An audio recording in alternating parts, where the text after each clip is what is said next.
Welcome back to Game Time, everybody. It has been a very eventful week in sports. Welcome back, Danica! All right. Danica's back. Right. Picking up right where we left off here on Game Time. Danica's back to the desk. Gavin has gotten the boot. Just kidding. We still love Gavin. What should we... let's talk about the USA, shall we? Yes. Here we go. We shall. Here we go. Yeah. We've seen Gavin this week for that music show, I think. The United States has slain the dragon. That's right. The Dominican Republic has been eliminated from the World Baseball Classic. If you remember, the Dominican is to baseball like Canada is to hockey. They're supposed to own that. Yes. And we beat them, just like we beat Canada. In a fiery bout last night, the two most stacked rosters in baseball history came together and put on a show. However, it wasn't the guys with bloated contracts that showed up. That's for sure. Instead, it was the young guns that did most of the heavy lifting. That's right. For the U.S., it was Paul Skeens on the mound. Skeens delivered a dominant performance for the United States, going 4 1/3 innings and allowing just 1 run while only striking out 2 guys. It's okay. You got outs. The only damage came on a solo home run from the young Dominican slugger, Junior Caminero. The solo blast would be the only run that the DR scored the entire night, which is insane. They're supposed to be the most stacked lineup, and they only put up 1 run. 50-plus runs coming into it, 1 run isn't going to cut it, guys. They were averaging 10.2 runs a game before too many on the pads. Before Paul Skeens and the bullpens They forgot a 0. showed up. Offensively, though, Team USA got a huge boost from a late addition to the roster, Gunnar Henderson. After DeRosa reviewed the numbers, he found that Henderson in his short career was 7 for 9 against Severino. Oh, yeah. The young shortstop from the Orioles got his and made the most of it. Henderson tied the game in the 4th inning with a clutch solo home run, shifting the momentum back toward the American side. That's right. Young shortstop definitely stepped up. Let's continue it with the young stars. Shortly after that, in the same inning, another rising star named Roman Anthony hit a bomb. That's right. The 22-year-old phenom got a hold of a fastball and launched it forever. Yeah. It was a big-time solo shot, and it put the United States up 1. With that swing, he's now up to 2 home runs in the tournament, which ties the team lead. Yeah. Everybody's hitting bombs. You know, we only needed 1 more. That's all it took. Anthony has been responsible for 7 RBIs and has an OPS of over 1,000 guys. We love to see that. He has surely established himself as a major offensive force in this USA lineup. Anthony seems to be a fan favorite in this tourney so far. I know I am definitely a fan of Roman Anthony. Yeah, you told us. Yes, I am. I love seeing this young star just move his way up in the rankings. Let's hope that Roman Anthony brings it in the final. Oh, it's going to be a tight one, too. Yeah. We got Italy and Venezuela, and that's going to kick off in, like, half hour or so Half tonight. hour. Yeah. But, yeah, we're going to need, whoever we play, we're going to need our best stuff, Well, for sure. too bad Nolan McLean is pitching in the finals, and he was the one that blew it against Italy in pool play. So we'll It's a see. revenge tour. Got to have a short Hopefully. memory. Yeah, you gotta short have a memory for sure. Memory That of a game, goldfish. that game was electric, man. I remember sitting in my dorm with all my baseball teammates, and we're just watching it on the projector and just getting hype after every strikeout, after every double play from Bobby Witt Jr. Yeah. Paul Skeens' new lover, by the way. It's not Livy Dunn anymore. It's Paul Skeens. I've never seen Paul Skeens smile at someone like that in my life. So there's got to be something going on there. Bobby Witt Jr. defensively is just insane. Yeah. Every time I see this guy, nothing's getting past him up the middle in that 5-6 hole. He's just absolutely, he's a magnet. True 5-tool player. Yeah. Yes. Just as good at fielding as he is at hitting, as he is at base running, and he's a good leader. I want to take a quote from the DR side real quick. Okay. Obviously, This will be interesting. The U.S. came to play. We showed the world who's the best team in baseball, Juan Soto said. That's all I got to say. Well, let me tell you. By losing? 8 runners left on base, and they committed a costly error. Yes. Yeah. I'm sorry, that doesn't sound like the best team in baseball to me. That sounds like the Philadelphia Phillies. Right? You were saying about Harper, Speaking right? of the Philadelphia Yeah, I Phillies, mean- Harper was batting 150 going into that game last night. Ugh. Hit a double. He did double. He did double. But, I mean, However, it's really disappointing going, this is supposed to be your guy that's representing your team, and he is not producing the way he should be in classic Phillies do or die situation fashion. For sure. I it's really sad to see. Schwarber was 1 for 2 with a hit by pitch. Yes. Yes. I tell you what, man, fat man always finds his way on base. I don't know how he does it, but I love Kyle He's a big Schwarber. target. Yeah. Would like to see them turn up with the rest of the roster. One thing, like you said earlier at the start, a lot of the stars struggled or are struggling currently. Yes. Cal Raleigh, Oh man. who was runner-up for AL MVP, Yeah. broke the catcher record for bombs and went over. Yeah. He was over, got replaced by Will Smith. Yeah. Yeah. Is it just the fact that it's like spring training technically, and we have to ramp up to get ready for the season, or is this like just like a World Baseball Classic thing where like it seems like in general the younger talent in these tournaments seem to show out instead of the veterans? It's one of those things. We kind of see it with March Madness a little bit as well. When the going gets tough, a lot of times you want to lean on the guy that's been there before. You want to lean on the veteran. But it's a young guy that steps up and steals the show. You know, I think back to Villanova in that championship game when Phil Booth came out of nowhere. Yeah. And I don't know how that example just came to my head, but sometimes that's what it takes. Gunnar Henderson, Roman Anthony, these guys are kind of coming out of nowhere. You know, they just get thrown in there and they're lighting it up. But you need that when your stars aren't performing, when your vets, you know, Clayton Kershaw isn't being a good enough leader, so you drop the roster spot to add a closer. Hoffman, by the way. Yeah, you need somebody else to step up, and man, We have one more super defensive happy play we're we doing haven't touched on. What's that? Is that play from right field? Oh my God! Oh yeah, Posed him at third. That's Aaron right. Judge, yeah. Captain America. Who did he throw out at third? Fernando Tatis Jr. That's Yup, right. even better. Tatis has been running well too. He's been Tatis helping. rounded second, thinking he was the fastest man on earth, and forgot that Aaron Judge can sling it 96 miles an hour Insane. right to the mitt. I hate when he does that in the pinstripes, but watching him do that in the USA jersey, I mean, I stood up from my chair. Hate to love him, right? Yeah, It's insane. It's like I just stand up and I'm Oh, yelling. it's so good. But we do have to talk about something controversial. What's that? That final call. Oof. Oh man, That set the USA I'm to glad the I'm finals. glad you brought that up. Gavin from the Abyss made a quote saying that, quote, that umpire is an American hero. Now, I Okay. totally agree with that sentence because, Okay. granted, That umpire was calling that pitch as a strike the entire night, though. That's that what is I'm true. saying. That is true. Whether he had thrown that pitch, say, in the fourth inning, you should be protecting the plate, knowing that Exactly. that has been Exactly. a consistent strike all night. You cannot be upset. You got your guy when on it's base. down the middle like that. You got him to second. You moved him over to third, and then that pitch happened. Don't focus on the pitch. Focus on the guys you're leaving on base. But that you make a good point. Earlier in the game, if they're calling stuff at the knees, swing at the stuff at the At least knees. foul it off. even sooner in that game, I think in the ninth inning, a similar pitch was thrown in the exact same spot, also called for a strike. We won. We won. We won. According to the little square on the TV, it definitely didn't look very We close. had a little The one little of square on the But- the ABS. Yeah, that doesn't exist in the WBC. Thank And goodness. honestly, I don't think it would have mattered. The only Really? thing that would have mattered is the concern that's happening now. Mason Miller might not be ready for that final game on Wednesday. We don't know if he's ready because he threw like 20-something pitches in that ninth inning. Yeah. So there's a chance he could pitch, but at the same time, will he be 100%? There's a chance if it comes down to it, Hoffman could pitch. I mean, listen, I am going to do a boy. little bit on Jeff Hoffman real quick. Oh boy. When he was with the Phillies, I had not felt that sense of security and safety since Lights Out Lidge. And we only had Hoffman for what, 1 or 2 years? I mean, or at least that's what it felt like. Yeah. I mean, he got a big paycheck up in Toronto, good for him, but I will agree with you there. I am very Yeah. happy that even if Mason Miller has all those pitches racked up, Jeff Hoffman is now on the roster. As long as he's on. Comes down to it, I Can't be in trust his that head, guy. because Jeff Hoffman, as soon as he's in his head, is when we see him start to decline. He's like the little. wild thing. Yeah, he Yes. starts throwing that thing all over the place. Yeah. You think he'll wear his bright blue glove? I'd love to see I him. don't know. I would He love might. to see him. I don't know. Who That's do we another good think thing I like, though. tonight in about 30 minutes? Who do we think that USA will be facing, Venezuela or Italy? I got to go Venezuela. I got to go Venezuela. Luis Arias is the modern day Ted Williams.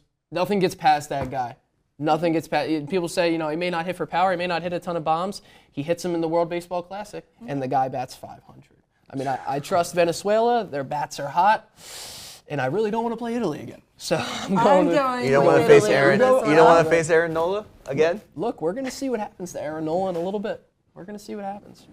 Aaron Nola, if he makes it to the championship, will have a classic Phillies run. I hope so. If you say so. Are you guys choosing Italy? You think it? He didn't pick. I didn't pick. I don't think it matters. I think USA beats either of those teams. That's a cop-out. I mean, I'm going to root for USA. But I don't want to face Italy again. I really don't want to. So I guess I'll pick Venezuela for the hope that we see something different, because it seems like we will hopefully do better, and I hope we don't lose again to Italy. Revenge tour. Yeah, but Revenger. we'll see. We will see. we will say, if it comes to Italy, I hope we smack them. If it comes to Venezuela, I hope we smack them. A little more worried, but I also hope we smack them. Yeah. Cue the Eagle screeches. Speaking Speaking of the Eagles. Speaking of Philly, look you at that. go. There you go. Let's move to Okay, the NFL, shall we? Yeah, I mean, I love Philly, and I loved this guy while he was here. After 13 seasons in the league, that's right, 13 seasons as a corner, Darius Slay has officially retired. In that time, he put together an impressive resume, including 6 Pro Bowls and 1 All-Pro selection. Something that's important to note about those Pro Bowls is that Slay was able to win 3 in a row, 2 different times. The only other corner to be named to 3 Pro Bowls in a row since 2014 is Jalen Ramsey, some elite company. Slay could easily become the next great Eagles corner to be inducted into the NFL Hall of Fame. He did say that the only team he'd consider coming back for is the Philadelphia Eagles. He did say that. Should we, need a corner? No, we're fine. We just signed Reek Woolen, bro. Since when did we call Pro Bowls okay? I guess back then they were actual Pro Bowls, but now the Pro Bowl selections are kind of like useless. I think that the only ones that I've seen that have been out of whack are QBs and wide receivers. I really don't see. AJ Terrell got snubbed hard a couple years ago, but other than that, you really don't see defensive guys get snubbed as much. I don't think. Okay. Yeah. Fair enough. Fair enough. Staying in the NFC, the San Francisco 49ers have made a huge splash in the NFL offseason so far. Let me tell you, it annoys all of us to say that. The Niners have been spending the big bucks acquiring Brett Toth, Nate Hobbs, Christian Kirk, Mike Evans, and trading for Osa Odigizua, taking him from my Cowboys. Man. He was a good player. He used to always get sacks on He was, last 2 seasons, he was top 5 or 5 in pressures out of all D tackles. So must have been a scheme trade, money trade. I don't know. Jerry, what are we doing? How does this happen with the 49ers, honestly? This move in particular is frustrating for the Cowboys, as it seems like last season they promised to shore up that defensive line. But like I've said to you before, in a 4-3 defense, you can't really have 3 D tackles. Yeah. They were thinking about shifting Osa to edge, but we got Rashad Gary, so he was basically gone because he's like our pass rusher D tackle. Right. And we're so focused on the run game. Yeah. Whatever. Yeah, you re-signed Javonte. He'll be good. Yeah. Oh, what about your guys' Eagles? Oh, well, we got to play them These too. signings are definitely giving something for all of us to worry about in the NFC. This is like the LA Dodgers of football now. It's just something out. Well, out yeah, west. I don't like how much money they're spending. I don't know how they have that much to spend. But Dre Greenlaw, they also brought back. So I mean, it's kind of It's just like, why? kind of frustrating because we'll probably have to play if we win the NFC East. We'll probably have to play them in the playoffs. That's just how those things go. If any of us make it, we'll probably end up even if the Cowboys find a wild card spot or win the division, we might end up facing the 49ers later down the road too. So you never know. Never know, man. But that team is looking very scary. Yeah. Stacked. And Yeah. I don't like it. Are Not they at going to all. stay healthy though? I mean, I got to ask the question. They play in an electromagnetic field, like They are electromagnetic the most field, right? injured team in the league. You make a good point there. Yeah, are they? Yeah. But so who knows? I mean, half those guys could be dead by week 3. Wow. Okay, that's not what I meant. I know. Like, Let's be honest though. dead in the water. Like Let's be honest, not though. able to move and stuff. As long as CMC stays healthy on that roster like he did last year, they should have no problems. Yeah. Yeah. But doesn't he do the thing where he's healthy one year, not healthy the next? Or is that Saquon? I can't remember. That's most NFL players. It's one of the. Yeah. Let's be honest. That's most of the NFL. let's Okay, be very honest. bad. Okay. Let's Oh, move man. on. There's been 2 recent quarterback moves in the league as well. Staying in the NFC for a moment, it looks like the Minnesota Vikings have now gone from 9 to 5'9", Oh, bazinga! signing from former Cardinal Kyler Murray to a 1-year deal. It seems like they have already lost their faith in J.J. McCarthy after only 1 season as the starter, and rightfully so. Yeah, definitely. In the AFC, the Kansas City Chiefs are trading for Justin Fields. He was inevitably backup Patrick Mahomes this year, but at what cost? Yeah, I mean. It's hard to think of a way they could successfully use his talents in such a fast-paced offense. Did they make this move in an effort to burn some starts while Mahomes heals? It's possible, yeah. Or will Justin Fields finally learn how to play QB behind Mahomes? Finally learn how to play QB. We're ruthless today. Oh man, just this shocked me. I'm staring at. I looked at it on Instagram and I was like, that can't be right. But yeah, no. The Chiefs are trading for Justin Fields. Yeah. Mahomes is healing, so I guess they were like, this is the Walmart version of Mahomes. He can kind of scramble. He can throw the football on the run. He can make plays when he needs to. But at the end of the day, it's Justin Fields. He hasn't quite shown his full ability. When he was in college, we saw some ridiculous plays by Justin Fields. Yeah. Ridiculous. Freak athlete. Run like the wind. Throw the ball 60 yards in the air. Yeah. However, he has not really caught a vibe in the NFL. Each team he's been on has been a little bit of turmoil. He had a little success in Pittsburgh. Some losses. Yeah, a little bit. And they benched him. They did bench him. And so it's like, But he won. It's kind of just been a little bit off for Justin Fields since he came into the league. The Bears didn't support him. The Jets sure as hell didn't support him. No, and then not at all. The Steelers, you know, they found fortune with Rodgers. They wanted to rock with Rodgers. They wanted an older leader style quarterback. So, you know, hopefully they do burn some starts with Fields. Hopefully, if they want to nurse Mahomes back to health, they can incorporate Fields into that offense. They can drop like 3 weeks and then. If he picks it up, I mean, he has the athleticism. There's no doubt about it. I think that this Chiefs offense, because of how Mahomes plays, is a good fit for Fields. It's just whether or not Justin Fields can keep up, which is why I think maybe. Do you think he can't keep up with the offense around him? I don't think he can keep up with many offenses around him. Yeah, To be fair. He's struggled in the league. He has struggled, yeah. But I do think that him, like you said, being behind Mahomes will definitely make him a better quarterback. It's just whether or not teams can get that trust back. Yeah. Because he has shown many times that he cannot compete. But then there's times where he can, but it's very, very small amounts. Yeah. So it's just whether or not. If it's in spurts against the bad teams. Yeah. Okay. So I wonder. Yeah, go ahead. I wonder if we were thinking the same thing. I wonder what the beginning of their season looks like next year. Because I wonder if that's why they're signing him, to hopefully string a couple wins against some weaker teams. Right. I almost said schools. I'm still in college. But and then Mahomes comes back and then Fields just learns behind him. And then Andy Reid, he's a great coach. So I mean. Bingo. He could use some of the leadership skills that he learns from Andy Reid and from Mahomes. Yeah. Think about where he's been. Had a rough coaching staff in Chicago, right? New York Jets, not really like a role model there in the QB room, right? Goes to the Steelers. Russell Wilson is at the lowest point in his career. Yeah. He's getting hate all the time. And Tomlin is not known as a QB guy, right? So he comes here with Reid, known as a QB guy, known as a great leader, smart football mind. Mahomes, best of the best. I don't know, man. We're rooting for Justin Fields at the desk. That's what we'll say. We're rooting for him. Even though he's with the Chiefs, I want this guy to do well. Yeah, and I think Mahomes will, granted, depending on how the first few weeks of that season go with Fields as a starter, will determine how fast they try and recover. Mahomes gets healthy. Yeah. Fields' trade value goes up. Yeah, maybe he's a starter for a different team. Yeah, exactly. I think I'm assuming, I don't know how much is left on his contract. I assume he's only got a 1-year deal. So my guess would be they're just going to see how it is and then maybe sign him as a long-term backup. Or he goes and signs for a lower franchise. Maybe he goes back to the Jets. We saw Geno Smith do it. So. No. I forgot Geno went back to the, oh my gosh. Yeah. Geno's really throwing the towel in, huh? Holy cow. I mean, what would you do if you just came off of season with the Raiders in that offensive line? What would you do if you were running for your life for 18 weeks in a row? Vegas. Real quick, before we move on from the NFL, Kyler Murray in Minnesota. What is going to happen, dude? He's going to take that starting job. J.J. McCarthy sucks.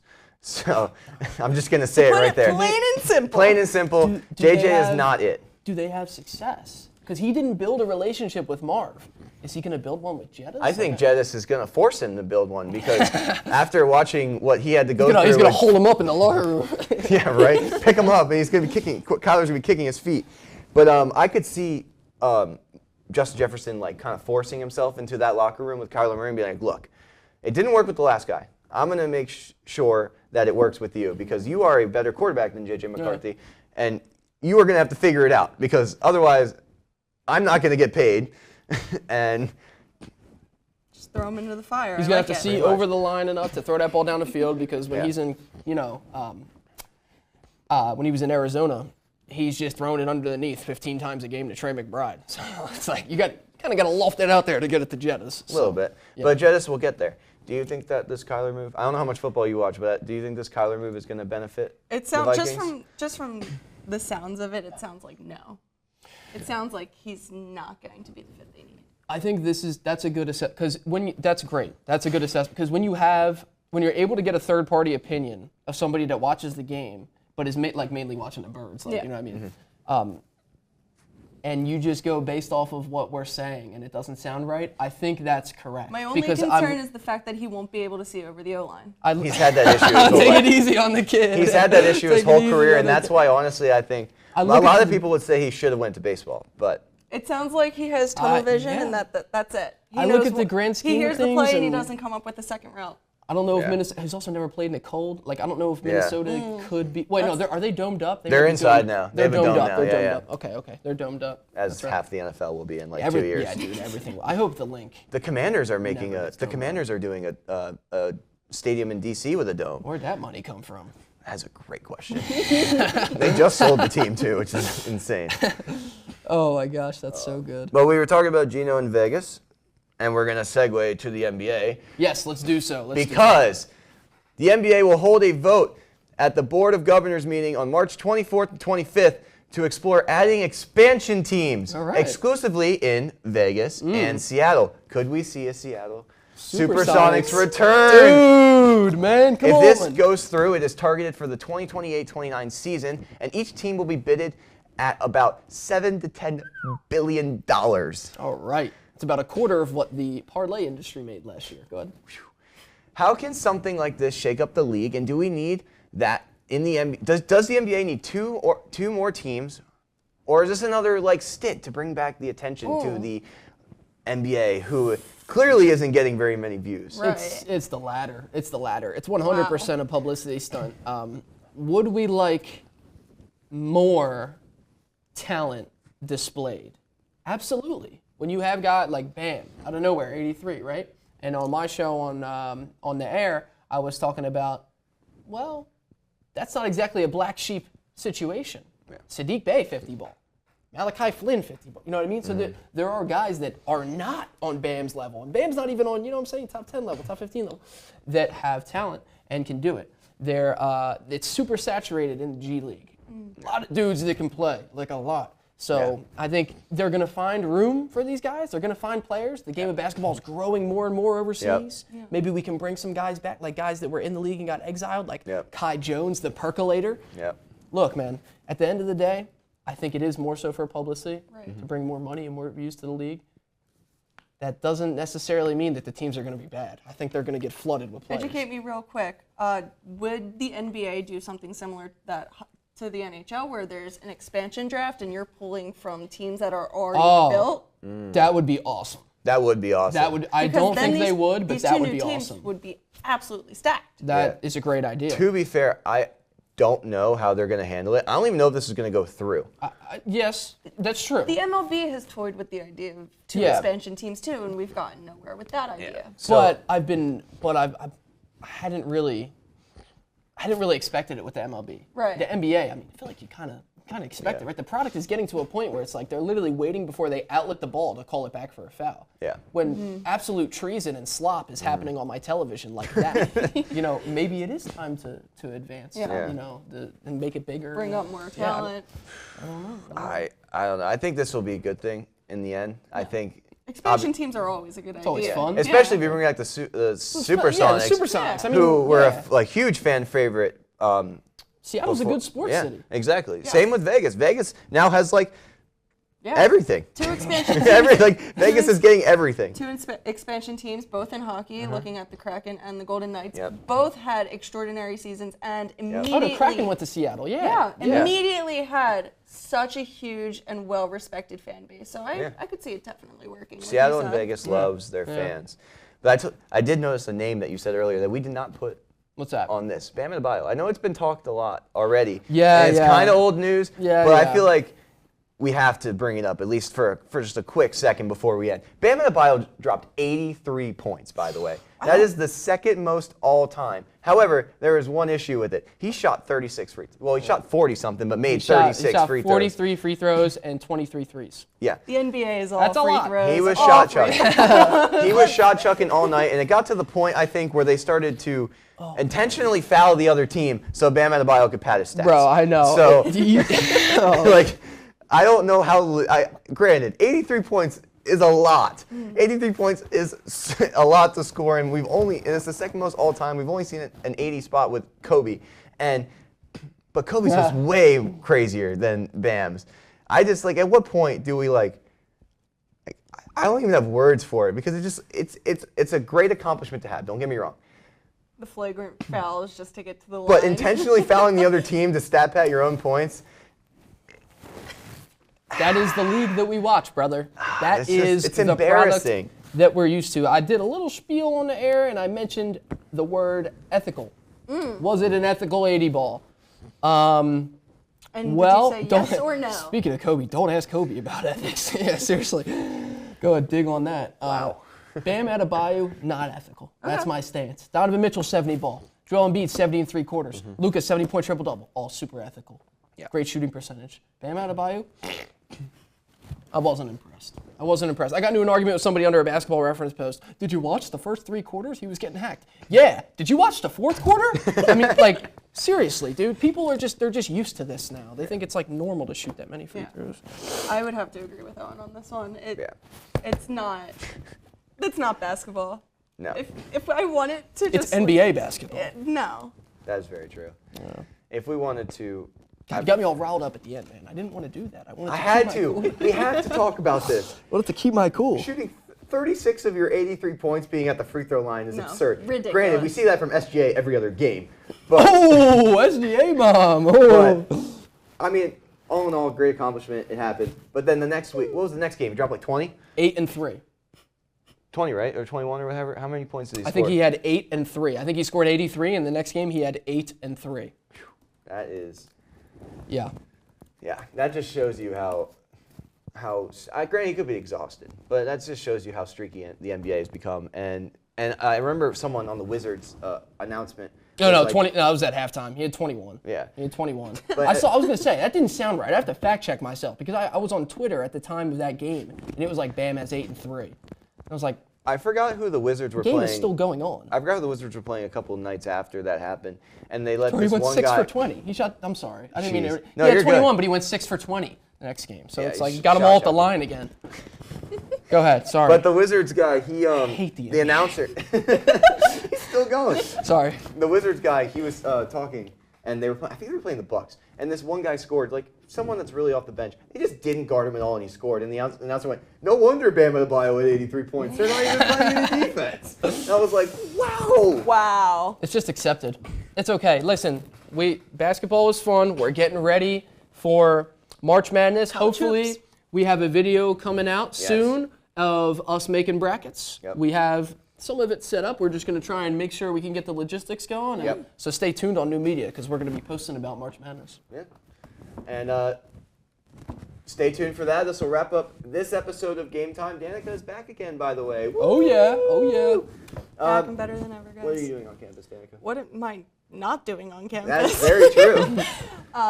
My radio show, DJ Pedone Alone, has moved to just Wednesdays now. Just Wednesdays. to Hump fit day. in this time slot for, our lovely game time. So you can tune in and listen to me from 5 to 7 for your after work needs.